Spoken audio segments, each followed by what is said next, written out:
This channel does not promote any violent, harmful, or illegal activities. All content provided by this channel is meant for an educational purpose only.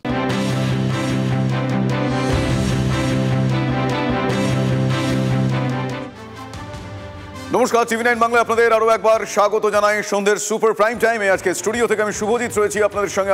আমার অপর দুই সহকর্মী দীপ এবং মধু কল্পিতা রয়েছে। আমরা non stop ব্রেকলেস খবর আপনাদের সামনে তুলে ধরবো। আর প্রথমেই যে খবরে আমাদের নজর রাখতে হবে সেটা হচ্ছে এসআইআর। এই এসআইআর আবহে এই মুহূর্তে এসআইআর এর কাজ দেখতে রাজ্যে কমিশনের স্পেশাল 13 আপনারা জানেন। অভিষেক বন্দ্যোপাধ্যায়ের ডায়মন্ড হারবার কেন্দ্রের ফলতায় বিশেষ পর্যবেক্ষক সুব্রত গুপ্ত, তার সঙ্গে পর্যবেক্ষক IAS সি মুরুগান। প্রথমে এসআইআর নিয়ে জেলা নির্বাচনী আধিকারিকের সঙ্গে বৈঠক, তারপর রাজনৈতিক দলের প্রতিনিধিদের সঙ্গে বৈঠক। একাধিকবার এই কেন্দ্রে ভোটার তালিকায় কারচুপির অভিযোগ তুলেছে বিজেপি। নাম এসেছে জাহাঙ্গীরের। সেই ফলতা দিয়ে তাদের এই পর্যবেক্ষণ শুরু করলেন সুব্রত গুপ্তর নেতৃত্বে স্পেশাল 13।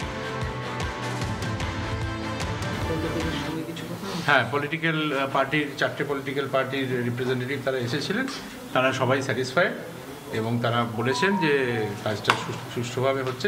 4টে পলিটিক্যাল পার্টি বলেছে সুষ্ঠুভাবে হচ্ছে, সুতরাং কারোর কোনো আপত্তি নেই। বিএলওরা বারবার ইমেন্স প্রেশারের কথা বলছে। বিএলওরা কি কোনো রকম কোনো অভিযোগ বা কোনো রকম কোনো অসুবিধার কথা বললেন ওদের?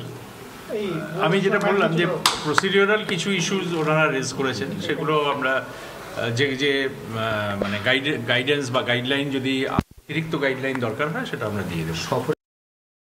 ফলতা বিডিও অফিসে বিশেষ পর্যবেক্ষক সুব্রত গুপ্ত সহ কমিশনের প্রতিনিধিরা তারা প্রথম বৈঠক করলেন এবং সেই বৈঠকে একদিকে যেমন বিএলও উপস্থিত ছিল, বিএলএরা উপস্থিত ছিল, এমনকি জেলার যারা প্রশাসনিক যারা দায়িত্বপ্রাপ্ত আধিকারিকরা রয়েছেন তাদের উপস্থিতিতেই এই দীর্ঘ বৈঠক এবং সেই বৈঠকের মধ্যে দিয়ে কীভাবে এসআইআর এর কাজ এগিয়ে নিয়ে যাওয়া যায় বা সুষ্ঠুতার সঙ্গে কাজ সম্পন্ন করা যায় সে বিষয়ে কিন্তু আলোচনা হয়। ক্যামেরায় দেবব্রতর সঙ্গে সুপ্রিয় গুহ, টিভি9 বাংলা, ফলতা। ম্যাটার্নাল এবং প্যাটার্নালের ক্ষেত্রে যে দাদু দিদা বা ঠাকুমা ঠাকুরদার নাম এন্ট্রি করতে বলা হয়েছে, সেখানে হয়তো আমরা দেখতে পাচ্ছি যে রোলে তার নাম সত্যি রয়েছে, কিন্তু যখন ম্যাপ করতে যাচ্ছে পোর্টালে আসছে না।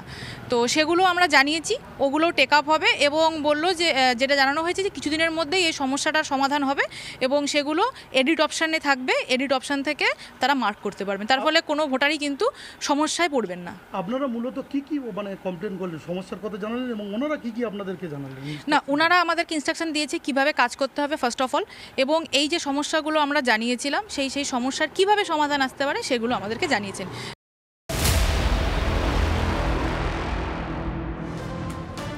দেখুন, বিতর্কের কেন্দ্রে থাকা এই ফলতা, সেই ফলতা দিয়ে অভিযান শুরু করলেন সুব্রত গুপ্ত। এই ফলতা থেকেই সব থেকে বেশি অভিযোগ উঠে এসেছে। ভোটার তালিকায় মৃতদের নাম তুলতে চাপ দেওয়ার অভিযোগ ফলতায়, চাপ দেওয়ার অভিযোগ দাপুটের তৃণমূল নেতা জাহাঙ্গীর খানের বিরুদ্ধে। কারচুপির অভিযোগ তুলে কমিশনের দ্বারস্থ হয় বিজেপি। অভিযোগ খতিয়ে দেখতেই ফলতায় বিশেষ পর্যবেক্ষক তিনি পৌঁছে গিয়েছেন। পুরো বিষয়টি সরেজমিনে খতিয়ে দেখছেন তিনি।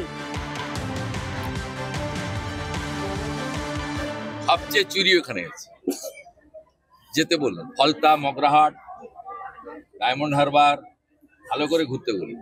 সবচেয়ে বেশি চুরি ওখানে আছে। এই শানু বক্সি সাদা খাতার ভিডিও তো সব বিএলও কে ডেকে বলেছে বিএলওদের ফর্ম ফিল আপ করতে হবে না, দিয়ে যান, আমরা ফর্ম করে দিচ্ছি। ওটিপি দিয়ে দিয়েছে আইপ্যাকের লোকেদের। কি পার পেয়ে যাবে নি? ধরা হবে। 52 জন বিহারে জেলে আছে। এই গোটা কতক চামচা ভিডিওকে ধরে ঢুকিয়ে দিলেই সোজা হয়ে যাবে। তাই বিজেপি যা কাজ করছে প্রত্যেকটা কাজ হচ্ছে বাংলা বিরোধী এবং বাংলার সাধারণ মানুষের বিরুদ্ধে কাজ করছেন। এনআরসিও করেছিল, সিএ করেছিল, নোট কেলেঙ্কারি করেছিল, আজকে এসআইআর করছে। ঠিক আছে, এসআইআর যেটা নিয়ম ইলেকশন কমিশন সেই নিয়ম অনুযায়ী কাজ করবেন, এটা আমরা বিশ্বাস রাখি। আইন ধরে কাজ হবে। কিন্তু আপনাদের কথায় একটাই মাথায় রাখতে হবে যে আজকের বছরে 365 দিন বিজেপিকে আমরা দেখিনি। 2024 ইলেকশনের আগে কত বড় বড় কথা বলেছে, তারপরে দেখেছেন এই ডায়মন্ড লোকসভার মানুষ আমাদের প্রিয় নেতা, প্রিয় সাংসদ অভিষেক ব্যানার্জি মহাশয়কে আনুমানিক 7,10,000 ভোটের বেশি ভোটে লিড দিয়ে আজকে আমাদের প্রিয় নেতা, প্রিয় সাংসদ অভিষেক ব্যানার্জিকে লোকসভায় পাঠিয়েছেন।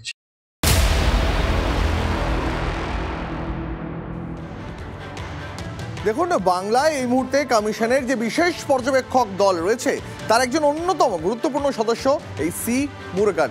তিনি 2007-এর আইএএস ব্যাচের একজন আইএএস অফিসার, কিন্তু একাধিক সময় তার সঙ্গে নবান্নের নানা কারণে দূরত্ব মতবিরোধ তৈরি হয়েছে। 2007-এর এই আইএএস এর সঙ্গে কি কি কারণে নবান্নের মতবিরোধ এবং এই পর্যবেক্ষণ দলের এই মুহূর্তে তিনি যে গুরুত্বপূর্ণ সদস্য তার কতটা প্রভাব এই মুহূর্তে পড়তে পারে, এই বিষয়টা নিয়ে আরো বিস্তারিত ব্যাখ্যা আমরা চাইবো। আমাদের সঙ্গে আমাদের প্রতিনিধি দীক্ষা রয়েছেন এই মুহূর্তে সরাসরি। দীক্ষা,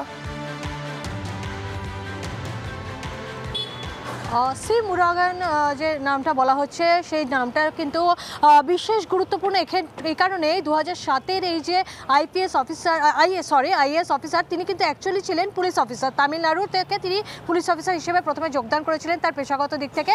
পরবর্তী ক্ষেত্রে তিনি আবার ইউপিএসসি দেন এবং আইএএস অফিসার হয়ে 2007 সালে বাংলা ক্যাডার হয়ে যখন তিনি আসেন প্রথম তিনি কোচবিহারের অ্যাডিশনাল ডিস্ট্রিক্ট ম্যাজিস্ট্রেট জুনিয়র লেভেলে হন। কিন্তু তার সঙ্গে সংঘাত কোথায় বাঁধলো? এখনকার যে শাসক দল রয়েছে বা মুখ্যমন্ত্রী তিনি ঠিক নেকনজর থেকে কোথায় পিছিয়ে পড়লেন তার মূলত দুটো কারণ রয়েছে। বলা হয় প্রশাসনিক মহলের একাংশের যে ভেতরের খবর সেখানে কান পাতলে শোনা যায় যে যখন ট্রান্সপোর্ট অর্থাৎ পরিবহন দপ্তরে ছিলেন মুরাগান এমনই একজন অফিসার যিনি কারো কথা শোনেন না শুধুমাত্র রুল বুক ছাড়া। সেক্ষেত্রে যে আমরা জানি বেলতলায় যে আমাদের মোটর ভেহিকেলসের অফিস আছে সেখানে আমরা সকলেই জানি সেখান থেকে না সবসময় একটা বিশাল অভিযোগ ওঠে দালাল রাজের অভিযোগ। সেই দালাল রাজকে প্রায় তিনি শেষ করে দিয়েছিলেন এই মুরাগান। সেই তখন থেকে কিন্তু শাসক দলের প্রায় চক্ষুশূল হয়ে উঠেছিলেন মুরাগান। পরবর্তী ক্ষেত্রে তাকে যখন আরেকজন জিটিএর সেক্রেটারি হয়েছিলেন সেই সময় কিন্তু আমরা জানি কোরখালের পুরো ঝোল ছিল, তখন তিনি অবশ্যই ভালো কাজ করেছিলেন বলে প্রশংসিত হয়েছিলেন। কিন্তু পরবর্তী ক্ষেত্রে আবারও তাকে যখন অন্য একটা দপ্তরে দেওয়া হলো সেখানেও তিনি দেখা গেল তিনি শাসক দলের হয়ে কাজ করছেন না, অর্থাৎ শাসক দলের কথা শুনে বা মুখ্যমন্ত্রী যে নির্দেশগুলো দিচ্ছেন তো সেগুলো না করে তিনি একদম রুল বুক ফলো করছেন। শুধু তাই নয়, যেটা আরেকটা কথা ভেতরের কান পাতলে একদম যারা রয়েছেন ভেতরের প্রশাসনে শোনা যায় যে মুখ্যমন্ত্রী মমতা বন্দ্যোপাধ্যায় একসময় মুরাগানকে পছন্দ করেছিলেন কারণ জিটিএর এই পুরো গোলমালটা তিনি খুব ভালোভাবে হ্যান্ডেল করেছিলেন বলে। কিন্তু কোথাও বাংলা বিদ্বেষী তকমাও তার বিরুদ্ধে নিয়ে আসা হয়েছিল। সব মিলিয়ে তারপরেও তার সব পারিবারিক ক্ষেত্রে তিনি একসময় যখন কেন্দ্রীয় নজর রাখো। আপাতত অনেক ধন্যবাদ তোমাকে।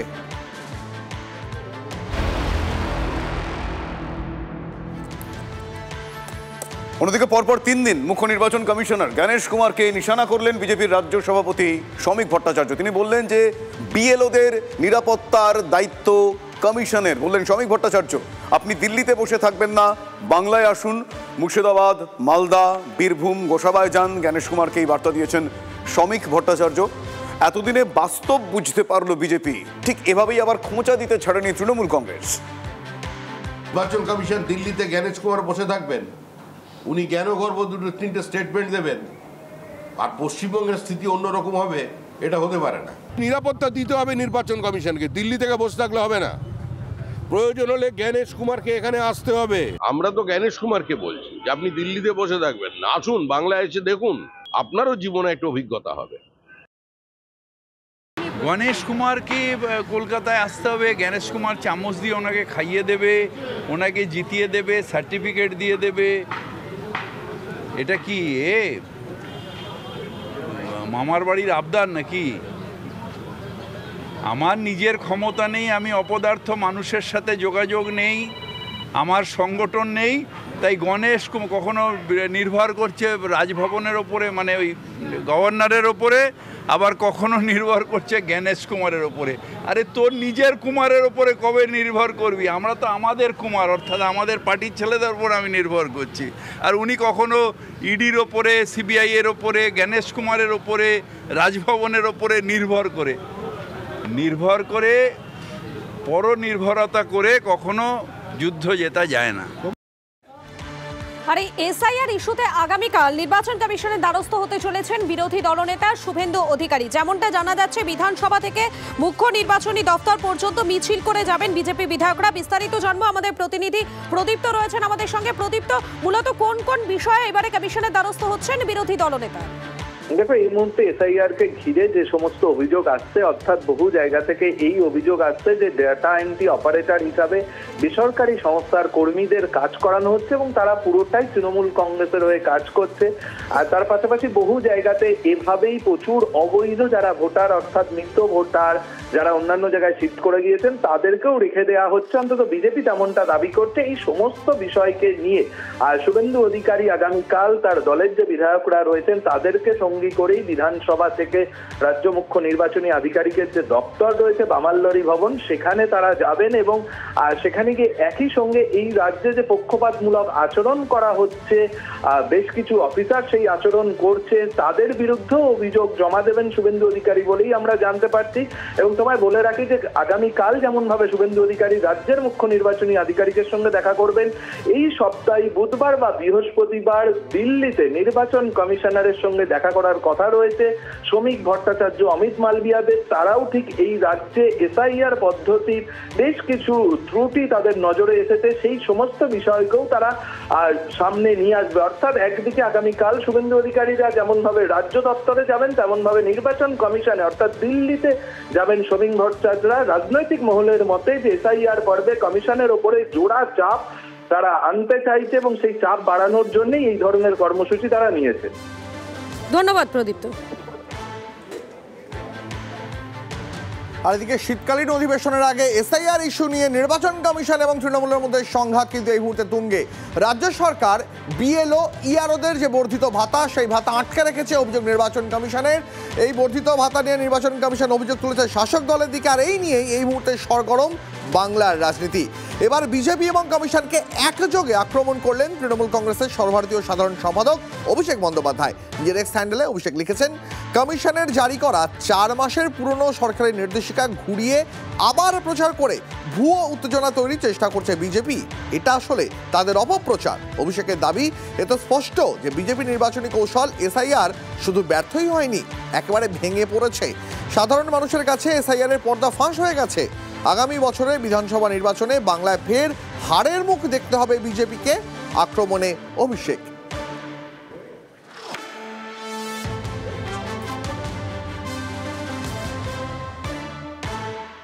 নির্বাচন কমিশনকে আগে জিজ্ঞাসা করতে বলুন, যখন রাজ্যের ন্যায্য প্রাপ্য বরাদ্দ কেন্দ্র আটকে রাখে তখন সেই নিয়ে নির্বাচন কমিশন কি নাক গলিয়েছে? তাহলে হঠাৎ করে 4 মাস আগের পুরনো নোটিশ এখন সামনে আনার অর্থ কী? যখন বুঝতে পারছে এসআইআরের মাধ্যমে ভোট চুরি করতে গিয়েছিল, সেই ভোট চুরি করতে পারেনি, তৃণমূল কংগ্রেসের বিএলএ-2রা আটকে দিয়েছে, তখন এই নোটিশটাকে সামনে আনার অর্থই হচ্ছে কার্যত জলটাকে ঘুলিয়ে দেওয়া। দম থাকলে সত্যি কথা বলো, বিএলওদেরকে যে 18,000 টাকা করে দেওয়ার কথা নির্বাচন কমিশন বলেছিল, সেটা তৃণমূল কংগ্রেস এই সরকার দিয়েছে কি দেয়নি? হ্যাঁ নাতে উত্তর, সাদা আর কালো তো, এখানে তো ভেগ জায়গা নেই। ভেগ কথা বলছেন কেন? দম থাকলে এত বড় বড় কথা বলেন, এইটুকু বলতে পারছেন 18,000 টাকা দিইনি, নেই সরকারের কাছে টাকা, ভান্ডার খালি। ফলে বুঝতেই পারছেন এসআইআর নিয়ে সংসদে কেমন ঝড় উঠবে। আগামীকাল শীতকালীন অধিবেশন, সেই অধিবেশন শুরুর আগেই কিন্তু বিরোধীরা রীতিমতো ঘুঁটি সাজাতে শুরু করে দিয়েছেন। তারা একজোটভাবে এই এসআইআর নিয়ে তারা কথা বলবেন, যদিও কেন্দ্রীয় সরকার সেই বিষয়টা একেবারেই মানবে না। একজোট হয়ে এসআইআর নিয়ে আলোচনার দাবি জানাতে চলেছে বিজেপি, কিন্তু বিজেপি সূত্রে যেটা জানা যাচ্ছে যে আপাতত এই দাবি কেন্দ্রীয় সরকার মানবে না। অধিবেশন শুরুর আগে সর্বদলীয় বৈঠকও হয়েছে। বৈঠকের মূল লক্ষ্যই ছিল অধিবেশন চলাকালীন এই রাজনৈতিক সমন্বয় সেটা বাড়ানো এবং অচলাবস্থা যাতে এড়ানো যায় সেই ব্যবস্থা করা। এসআইআর নিয়ে আলোচনায় ভয় কেন কেন্দ্রের, এই প্রশ্ন তৃণমূল তুলেছে। সব বিরোধী দলই এসআইআর ইস্যুতে সংসদ অচল করার পক্ষে নয়, এমনটা সংসদ বিষয়ক মন্ত্রী কিরেন রিজিজু জানাচ্ছে। তবুও আগামীকাল থেকে সংসদের শীতকালীন অধিবেশন এবং তার আগে এই এসআইআর নিয়ে এক প্রকার ঝড় উঠবে বলে পরিস্থিতি অন্তত এমনটাই বলছে। No, we are not said so. We are still we are still expecting that when all the oppositions have said that SIR should be discussed, we think that good sense will be prevail upon the ministry and they should begin the discussion of the SIR. And they should make that commitment. Good sense should be prevail, we expect. If good sense is not prevail, that we have to think. We don't know. We are not saying will be stalling the parliament. We are having a number of subjects. Our demand is parliament is not meant for central government's consent or business. Opposition party ने कई मुद्दे रखे हैं, SIR भी उनमें से एक है, लेकिन ये कहना कि एसआईआर को लेकर के पार्लियामेंट चलने नहीं देंगे, ऐसा सब पॉलिटिकल पार्टीज ने नहीं कहा है। अगर किसी ने बाहर में स्टेटमेंट दिया है उसको सामूहिक स्टेटमेंट नहीं मानना चाहिए। मैं बहुत पॉजिटिव हिसाब से देख रहा हूँ। আচ্ছা, জাতীয় স্তরে কংগ্রেস এবং তৃণমূলের সমীকরণটা ঠিক কেমন সেটা অন্তত স্পষ্ট হয়ে যাবে শীতকালীন অধিবেশনে, এমনটাই কিন্তু মনে করা হচ্ছে। আগামীকাল সকাল 10টায় নিজের অফিসে ইন্ডিয়া জোটের ফ্লোর লিডারদের বৈঠক ডেকেছেন কংগ্রেসের সভাপতি মল্লিকার্জুন খাড়গে। তৃণমূলের এই বৈঠকে যোগ দেবে কিনা তা এখনো স্পষ্ট নয়। সূত্রের খবর, বিহার বিপর্যয়ের পর জাতীয় রাজনীতিতে কংগ্রেসের নেতৃত্ব নিয়ে ফের আপত্তি তুলতে পারে তৃণমূল। সেক্ষেত্রে বাংলায় কাছাকাছি আসার সম্ভাবনা ঘিরেও তৈরি হবে ধোঁয়াশা। সংসদে এসআইআর নিয়ে ঝড় তুলতে আরজেডি, বাম, ডিএমকের মতো প্রস্তুতি নিচ্ছে কংগ্রেস এবং তৃণমূল। তবে কংগ্রেসের সঙ্গে এই বিষয়ে যৌথ বিক্ষোভ কর্মসূচি নেওয়া হবে কিনা তা এখনো স্পষ্ট নয়।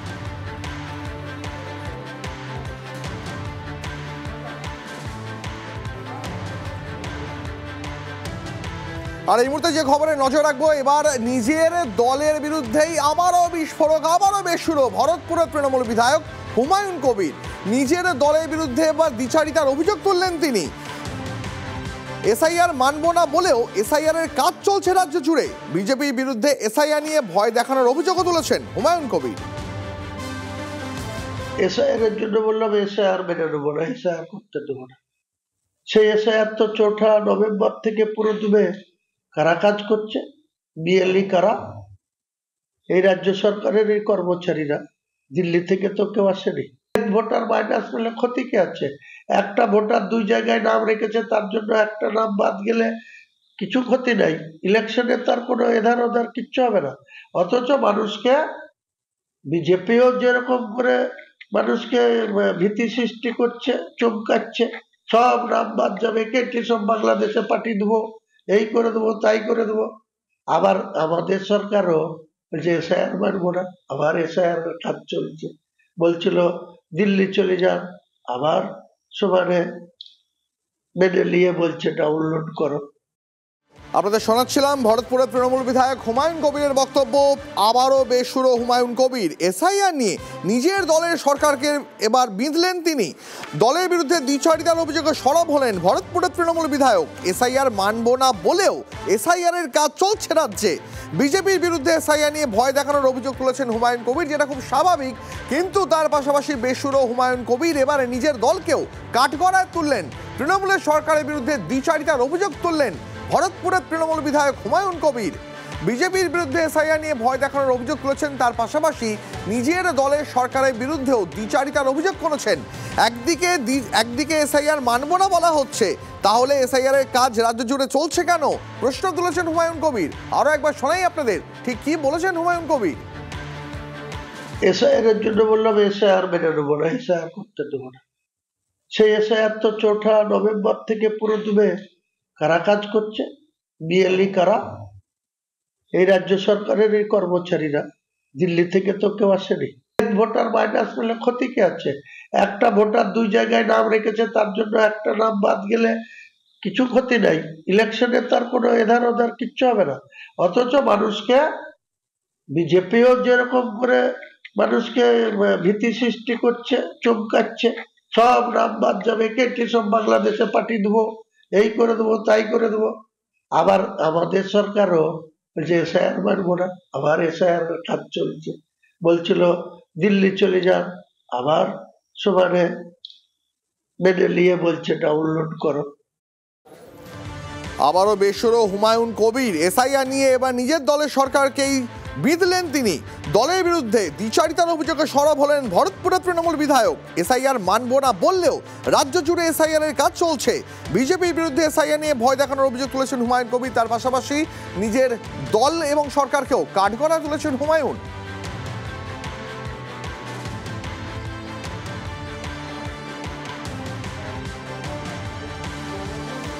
ফের বেসুরো ভরতপুরের তৃণমূল বিধায়ক হুমায়ুন কবির। এসআইআর নিয়ে নিজের দলের সরকারকেই দ্বিচারিতার অভিযোগে সরব হলেন হুমায়ুন কবির। আর শুধু এসআইআর নিয়ে নয়, আপনাদের জানিয়ে রাখবো এই মুহূর্তে ওয়াকফ সম্পত্তি নিয়েও হুমায়ুন কবিরের নিশানায় রাজ্য সরকার। ভরতপুরের তৃণমূল বিধায়কের অভিযোগ, কিছু বিএলআরও ওয়াকফ সম্পত্তিকে সরকারি জমি করে দিচ্ছে, তার খেসারত সরকারকে গুনতে হবে, হুঙ্কার হুমায়ুন কবিরের।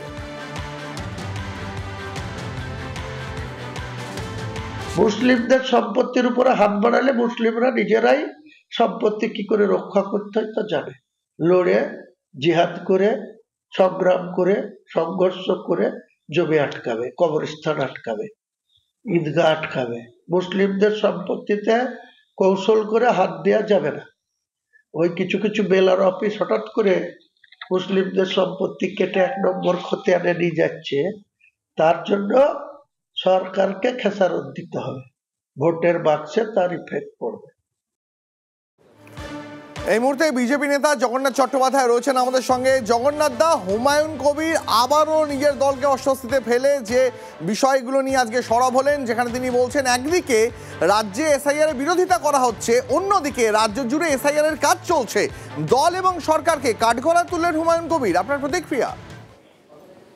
না, উনি মাঝে মধ্যেই কাঠগড়ায় তোলেন, আবার মাঝে মধ্যে নিজেই কাঠগড়াতে উঠে যান।